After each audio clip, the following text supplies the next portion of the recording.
આગળના લેક્ચરની અંદર આપણે જે વાત કરી એ વાતને ફરીથી આગળ વધારીએ તો સૌથી પહેલા લેક્ચરની અંદર આપણે ડ્રિફ્ટ વેગની વાત કરેલી હતી. તો આજના લેક્ચરની અંદર આપણે જે ભણવાના છીએ એ આવશે વિદ્યુત પ્રવાહ ઘનતા અને ડ્રિફ્ટ વેગ. તો આજના લેક્ચરની અંદર આપણો ટોપિક આવશે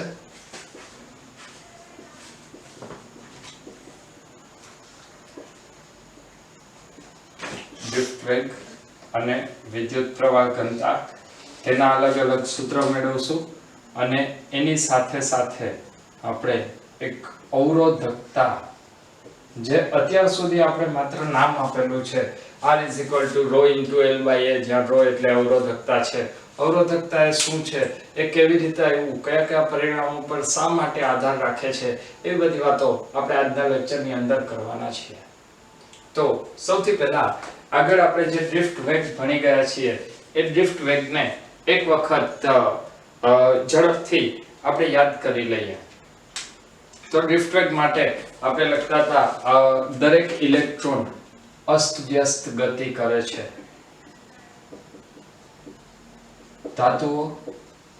ધાતુઓ પાસે મુક્ત ઇલેક્ટ્રોન, આ મુક્ત ઇલેક્ટ્રોનની અસ્તવ્યસ્ત ગતિ, એ અસ્તવ્યસ્ત ગતિને પરિણામે તેના પર કંઈક બળ લાગે અને એ બળને કારણે V = V0 + AT સૂત્ર ઉપરથી આપણે સૂત્ર મેળવેલું હતું. V0 એટલે પ્રારંભિક વેગ, અથડામણ બાદ તરતનો વેગ એનો શૂન્ય થઈ જાય, પ્લસ A = F/m અને F = E × E. તો આના ઉપરથી આપણે સૂત્ર લખેલું હતું, જો સમય એ બે ક્રમિક અથડામણ વચ્ચેનો સમય હોય, રિલેક્સેશન ટાઈમ, તો આ ઝડપને કહેવાય Vd, ડ્રિફ્ટ વેલોસિટી. તો Vd નું સૂત્ર હતું -E × E / m × અથવા T. હવે આ જે ડ્રિફ્ટ વેગનું સૂત્ર છે, ડ્રિફ્ટ વેગનું સૂત્ર આપણે આગળ પણ મેળવેલું હતું. હવે આ સૂત્રનો આગળ ઉપર આપણે ઉપયોગ કરી અને ફરીથી એક નવું પરિણામ મેળવવાનું છે. એ નવું પરિણામ મેળવવા માટે આજે એક નવા કન્સેપ્ટથી આપણે શરૂઆત કરશું.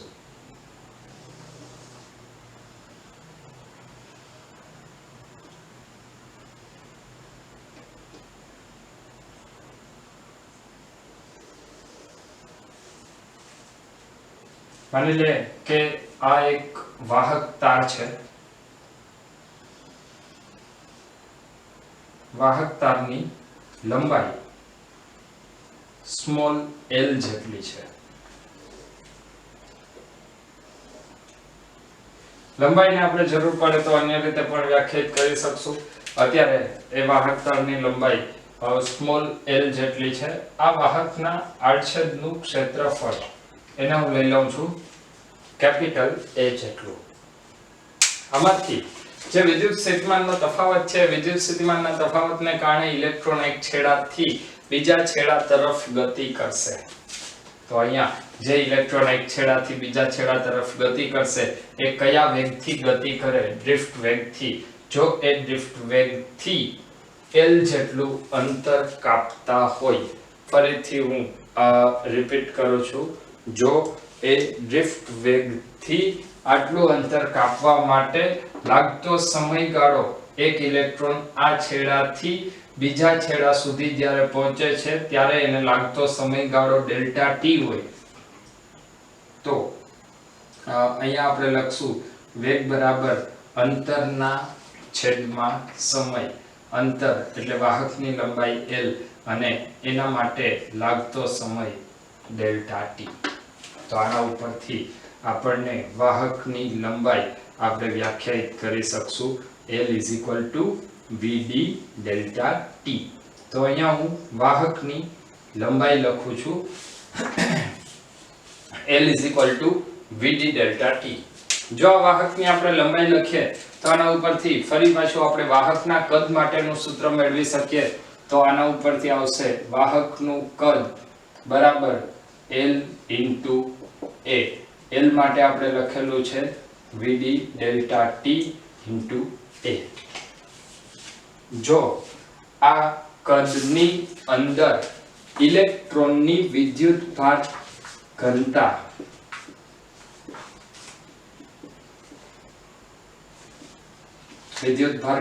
અથવા સંખ્યા ઘનતા જો સ્મોલ n જેટલી હોય તો સ્મોલ n એટલે શું? ઇલેક્ટ્રોનની સંખ્યા ના છેદમાં કદ. એકમ કદ દીઠ સંખ્યા એટલે એને સંખ્યા ઘનતા કહેવાય. તો આ સંખ્યા ઘનતા કેટલી? તો એ સંખ્યા ઘનતા માટે આપણે લખવું પડશે ઇલેક્ટ્રોનની કુલ સંખ્યા કેપિટલ N ના છેદમાં તેનું કદ. તો એનું કદ કેટલું આવશે? તો એ કદનું આપણે સૂત્ર લખેલું છે VD delta T into A. આ આવશે સ્મોલ n બરાબર. તો આના ઉપરથી કુલ ઇલેક્ટ્રોનની સંખ્યા કેટલી મળશે? કુલ ઇલેક્ટ્રોનની સંખ્યા capital N is equal to n VD delta T into A. આ ઇલેક્ટ્રોનની કુલ સંખ્યા મળી. હવે આપણે એવું કહેવું છે કે આટલી સંખ્યાને લીધે વાહકમાં રહેલો કુલ વિદ્યુતભાર. વિદ્યુતભાર મતલબ કેના કારણે? તો અહીંયા આપણે વાત કરીએ છીએ ઇલેક્ટ્રોનને કારણે. તો આટલી સંખ્યા છે તો એના ઉપર વિદ્યુતભાર કેટલો આવશે? જો વિદ્યુતભાર ડેલ્ટા Q લખવો હોય તો ડેલ્ટા Q બરાબર શું આવે? n into E. જો ડેલ્ટા Q બરાબર n into E લખીએ તો અહીંયા હવે સૂત્ર શું આવશે? n E VD delta T into A. અથવા જો ડેલ્ટા T ને આપણે સામેની બાજુ લઈ લઈએ તો delta Q by delta T એ શું આપશે? Delta Q by delta T એટલે I. તો I બરાબર આપણને સૂત્ર મળશે VD E N A. I is equal to V ના. I is equal to V ના. જરા પણ આનો ગુજરાતીમાં અર્થ એવો નહીં કરતા કે તમે પોતે વીણા છો. I is equal to Veena VENA અથવા VDENA. તો આ આપણને વિદ્યુત પ્રવાહનું સૂત્ર મળ્યું. આ વિદ્યુત પ્રવાહના સૂત્ર ઉપરથી ફરીથી આપણે આપણી વાતને આગળ વધારીએ તો વિદ્યુત પ્રવાહના સૂત્ર ઉપરથી આપણને વિદ્યુત પ્રવાહ ઘનતાનું સૂત્ર મળશે. વિદ્યુત પ્રવાહ ઘનતાનું સૂત્ર છે J is equal to I upon A. I upon A is equal to J is equal to N E V D. I upon A is equal to N E V D. આ આપણને વિદ્યુત પ્રવાહ ઘનતાનું સૂત્ર મળશે. સૌથી પહેલું સૂત્ર I is equal to VD into E into N into A. ત્યારબાદ વિદ્યુત પ્રવાહ ઘનતા J is equal to NE into E into VD. હવે જો આપણે આગળના સૂત્રને યાદ કરીએ તો આગળનું સૂત્ર આપણે લખેલું છે ડ્રિફ્ટ વેગ VD is equal to E by m into T અને વિદ્યુત પ્રવાહ ઘનતા જેનું આપણે સૂત્ર લખેલું છે J is equal to sigma into E. તો હવે ફરીથી આ સૂત્રની અંદર આપણે કિંમત મૂકીએ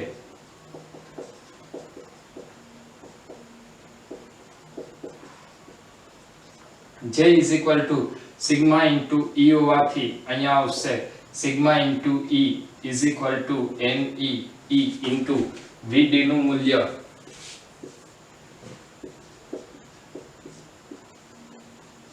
અહીંયા માઈનસની નિશાની હું લખતો નથી એટલા માટે નથી લખતો કે જો માઈનસની નિશાની ગણતરીમાં લેવી હોય તો ઇલેક્ટ્રોનને કારણે રહેલો વિદ્યુતભાર કેવો આવશે? માઈનસ. અને જો આ વિદ્યુતભારને તમે માઈનસ ગણો તો હવે માઈનસ માઈનસ પ્લસ થઈ જશે. અધરવાઇઝ માત્ર મૂલ્ય લખીએ છીએ એવી ગણતરી કરીને ચાલો તો પણ કોઈ જાતનો ઇશ્યુ નથી. તો આપણને સિગ્માનું સૂત્ર મળશે sigma is equal to n e square t divide by m. Sigma એટલે શું હતું? તો સિગ્મા એટલે થાય વાહકતા અને જો આપણે વાહકતા પરથી અવરોધકતા જોતી હોય તો અવરોધકતા એટલે 1/છેદમાં વાહકતા 1/σ = ρ અને એનું સૂત્ર મળશે ρ = m/n/e²t. તો આપણને અવરોધકતાનું સૂત્ર મળશે. અવરોધકતા ρ = m/n/e²t. હવે આપણે વાત કરીએ કે આ જે અવરોધકતા મળી તે અવરોધકતા કેના પર આધાર રાખે છે. m એટલે દળ, n સંખ્યા ઘનતા, e ઇલેક્ટ્રોનનો વિદ્યુતભાર અને t રિલેક્સેશન ટાઈમ. જો આની અંદર m અચળ, n સંખ્યા ઘનતા અચળ રહેવાની છે, e અચળ, તો આના ઉપરથી આપણે લખી શકીએ કે અવરોધકતા એ રિલેક્સેશન ટાઈમના વ્યસ્ત પ્રમાણમાં હોય છે. અવરોધકતા એ રિલેક્સેશન ટાઈમના વ્યસ્ત પ્રમાણમાં હોય છે. આનો અર્થ શું કે જ્યારે તમે રિલેક્સેશન ટાઈમમાં ઘટાડો કરો, રિલેક્સેશન ટાઈમમાં ઘટાડો થવો એટલે શું? તો રિલેક્સેશન ટાઈમ એટલે બે ક્રમિક અથડામણ વચ્ચેનો સમયગાળો જ્યારે ઇલેક્ટ્રોન એક આયન સાથે અથડાય અને બીજા આયન સાથે ફરીથી અથડામણ અનુભવે, એ બે ક્રમિક અથડામણની વચ્ચે ઇલેક્ટ્રોન ગતિ કરવા માટે મુક્ત છે અને એ જે સમયગાળો છે એને આપણે રિલેક્સેશન સમય કીધો. હવે જો તાપમાનમાં વધારો કરવામાં આવે તો તાપમાનમાં વધારો કરતા દોલનો ઝડપી અને મોટા થશે, પરિણામે ઇલેક્ટ્રોનને ગતિ કરવા માટે બે ક્રમિક અથડામણો વચ્ચેનો ગતિ કરવા માટેનો સમય ઓછો લાગશે અને જો રિલેક્સેશન ટાઈમ ઓછો લાગે તો અવરોધકતામાં વધારો થાય છે. અને એટલા માટે આપણે એવું કહીએ છીએ કે જો ચલો આના ઉપરથી એક ફરીથી સરસ મજાનું પરિણામ મેળવીએ કે જો તાપમાનમાં વધારો કરવામાં આવે તો દોલનો ઝડપી અને મોટા થશે. દોલનો ઝડપી અને મોટા થાય તો એના ઉપરથી પરિણામ શું મળશે? તો રિલેક્સેશન ટાઈમમાં ઘટાડો થશે. રિલેક્સેશન ટાઈમમાં ઘટાડો થાય તો અવરોધકતામાં વધારો થાય અને જો અવરોધકતામાં વધારો થાય તો અવરોધમાં પણ વધારો થાય, કારણ કે અવરોધકતા બદલે તો અવરોધનું મૂલ્ય બદલશે. અને એટલા માટે આપણે કહીએ છીએ કે ધાતુઓમાં, આ વાત ધ્યાનમાં રાખજો, ધાતુઓ માટે વાત કરીએ છીએ, ધાતુઓમાં તાપમાન વધારતા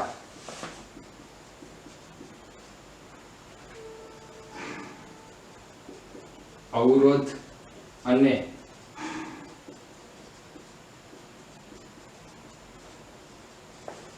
અવરોધકતામાં વધારો થાય છે.